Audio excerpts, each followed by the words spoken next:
Chocolate તો ખવાઈ ગઈ. ચોકલેટ પેલા જ આપી. ઈ તો ભાંજવાની નથી. એકલા ઘરે જ આવું છું. ચોકલેટ ખલાસ થઈ ગઈ. તું તો ચીજ કહેવાય ગયા. હે ઋષિઓ, વાંદરાના મનનું સમાધાન કરવા પુણ્યશીલ અને સુશીલ કહેવા લાગ્યા. હે મહાભાગ, તમારાથી જાણ્યો જાણે પુરુષોત્તમ માસમાં ઉપવાસ તેમજ સ્નાન થયું છે.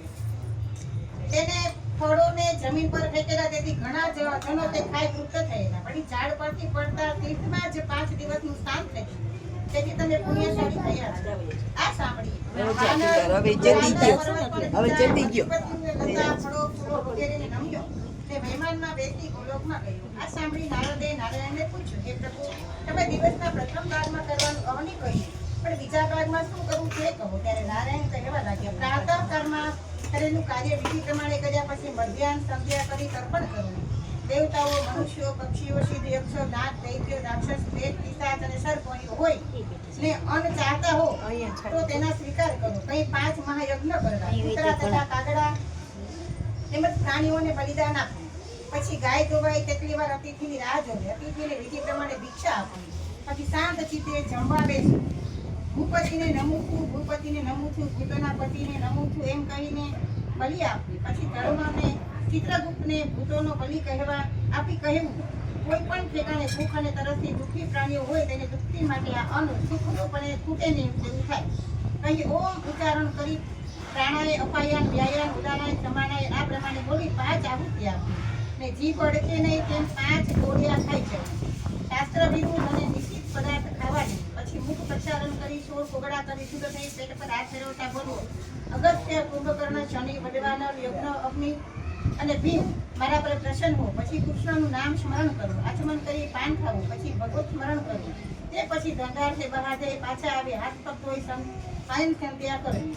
સાયંકાળે તેમજ પ્રાતઃકાળે જમતા પહેલા બલિકરણ સાથે વિશ્વદેવ કરવું. પછી ઘરમાં સૂતી વખતે પૂર્વ તરફ ખસાડીને ત્યાં દક્ષિણ તરફ પ્રવાસમાં પશ્ચિમમાં માથું રાખીને ઉત્તર દિશામાં ક્યારે પણ માથું રાખવું નહીં.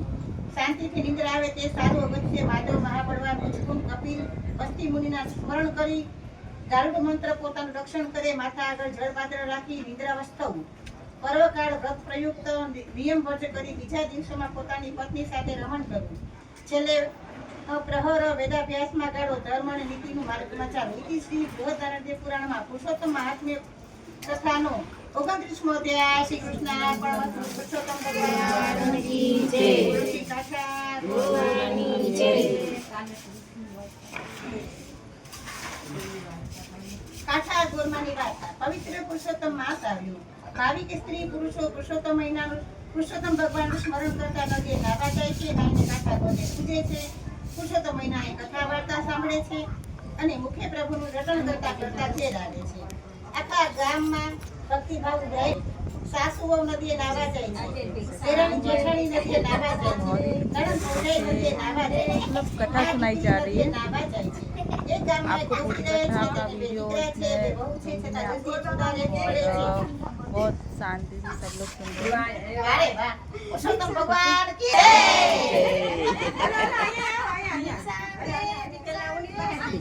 એક ગામમાં એક ડોશી રહે છે. તેને બે દીકરા છે, બે વહુ છે, છતાં લ્યો, જલ્દી લ્યો. પડે છે. ડોશીએ જુદા રહેવું પડે છે. બે વહુઓ પણ જુદી રહે છે. આમ ત્રણેય અલગ અલગ ઘરમાં રહે છે. વાર તહેવારે ભેગા મળે છે અને આનંદ કરે છે. ડોશી રોજ સવારે નદીએ નાહવા જાય છે. નાના દીકરાની બહુ પણ નાહવા જાય છે. કાકા ગોળા પૂજન કરીને ઘરે આવે છે. મોટા દીકરાની વહુને ઘર તરફ વધારે રાખ છે. પૈસાનું અભિમાન છે, રોટનું અભિમાન છે. મારું ઘર, મારી પત્ની, મારો પૈસો, મારી દીકરી. ઘરથી ઘર ઉકળી થઈને ઘરમાં બેસી રહે છે. દેરાણી નદીએ નાહવા જાય છે અને જેઠાણી યાદ આવે છે. એક દિવસ દિનની પોળી દેરાણી નદીએ નાહવા જતી વખતે જેઠાણીના ઘરે ગઈ. કહેવા લાગી, ભાભી આજે તમારી સાથે નદીએ નાહવા ચાલો. તે નાઈને કાઠા ગોનું પૂજન કરશું, પુરુષોત્તમ મહિનાની વાર્તા સાંભળશો અને પછી પ્રભુ સ્મરણ કરતા કરતા ઘર આવી ગઈ. જેઠાણી કહીએ તો વેવીના કામ, નવદીનાથની ના કામ કે નદીએ નાહવા જાય ને ગામની નિંદા કરે, એ આપણું કામ નહીં. મારે તો ઘર પહેલા, એમાં હું એકલી જ છું. મારે પતિ પેઢીએથી આવે, દીકરો પાઠશાળેથી આવે, દીકરી સાસરેથી આવે, બહુ બેરથી આવે ને સગા વાલા પણ આવે.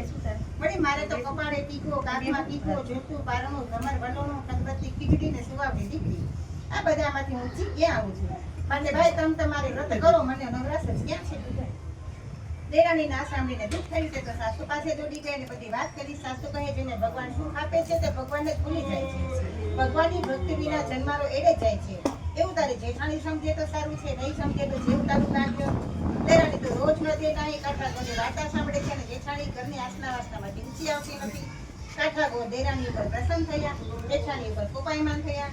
ગોરમાએ તો જેઠાણીને શાપ આપ્યો, પરિણામ એ આવ્યું કે પતિ પેઢીથી ના આવ્યો, દીકરો પાછળેથી ના આવ્યો, દીકરી સાસરેથી ના આવી, બહુ પિયરથી ના આવી, ન સગા વાલા આવ્યા કે નસીબમાંથી જોર આવ્યા,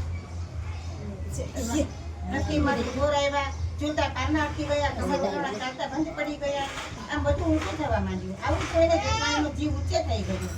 એ તો રોતી કકડતી દેરાણીના ઘરે ગઈ અને બધી વાત કરી. દેરાણી તો સાસુ પાસે ગઈ. સાસુથી ઓટલે બેસીને વાડા ફેરવી રહ્યા હતા. ત્યાં તો જેઠાણી આવીને તેના પગે પડી અને વલોપાત કરવા લાગી. માડી કે માર્ગ બતાવો, મારે તો બધું અવળું થવા બેઠું, એનું કારણ સમજાવો. માડી, તમે કહો તેમ કરવા તૈયાર છું. સાસુ કહે, ભાઈ તમે પૂછો તો મહિનો કરતા નથી, કાંઠા ગોળની વાર્તા સાંભળતા નથી, તેથી તમારી ઉપર કાંઠા ગોળનો બહુ ઉતરી પડ્યો. બીજું કાંઈ કારણ નથી. જેઠાણી બોલી, મારી કાંઠા ગોળને મનાવવા શું કરું? સાસુ કહે, નદીએ જઈ કાંઠા ગોળનું પૂજન કરો, વાર્તા સાંભળો અને વિનવણી કરો કે મારી ભૂલ થઈ ગઈ અને કોઈ દિવસ ધર્મનો અનાદર કરીશ નહીં, વ્રત વખોડીશ નહીં. જેઠાણી કહે, મારી શું લઈને નદીએ નાવા જા તો નથી કાંઠા ગોળ વિશે. સાસુ કહે, અંબે થીંગડી લો, દૂધનો કળશ લો, એક તારમાં અમીર ગુલાબ, કંકુ, ચોખા, દૂધ, દીપ અને નાળિયેર તેમજ સોપારી લો અને વાજી કાંઠા ગોળને પૂજવા નદીએ જાઓ. સાસુની શિખામણ જેઠાણીએ માથે ચડાવી. સાસુએ તેને માથે હાથ મૂકી આશીર્વાદ આપ્યા કે તારું કલ્યાણ થાય.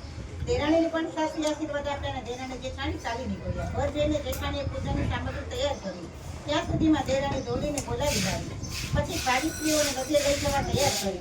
બધી સ્ત્રીઓએ ત્યાં પ્રભુ નામની ધૂમ ચગાવી અને જેઠાણી વાજતે ગાજતે કાંઠા ગોળને પૂજવા નદીએ ગઈ.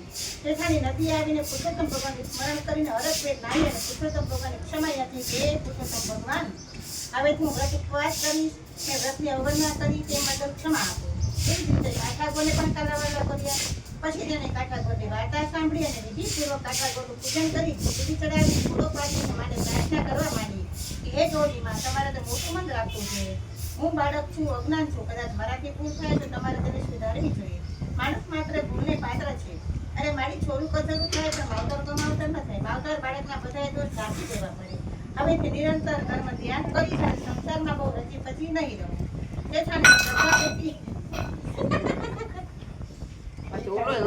ગોળમાં કલ્યાણ કરશે ને હરખ જગ્યાએ પાછી ફરી. થોડી જ વાર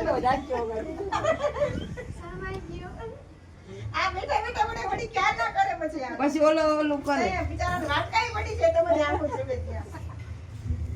જેઠાણીને શ્રદ્ધા બેઠી કે ગોળમાં કલ્યાણ કરશે ને હરખ બે જગ્યાએ પાછી ફરી.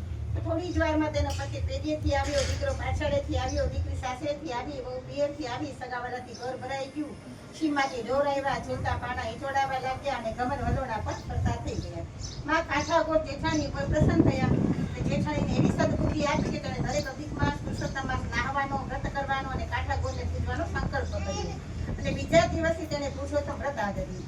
અને માસની પૂર્ણાહુતિ થતા ગામના બ્રાહ્મણોને લાડુ જમાડી દક્ષિણા આપી રાજી કરીને વિદાય કર્યા. જેઠાણીને અપાર હર્ષ થયો. મોટા દીકરાની વહુ સદબુદ્ધિ આવવાથી સાસુને સુખ પહોંચ્યું.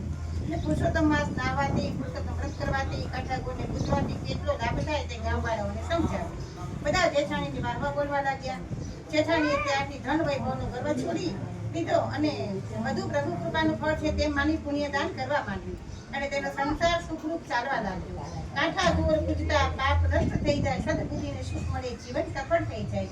હે કાંઠા ગોળ, જેઠાણીને તમે દુઃખ આપ્યું એવું દુઃખ કોઈને આપશો નહીં, પરંતુ તમારું પૂજન કરનાર, વાર્તા સાંભળનાર ને જેઠાણીને આપ્યું ને એવું સુખ આપ્યું ને કલ્યાણ કરજો. બોલો શ્રી કાંઠા ગોળ માની જય.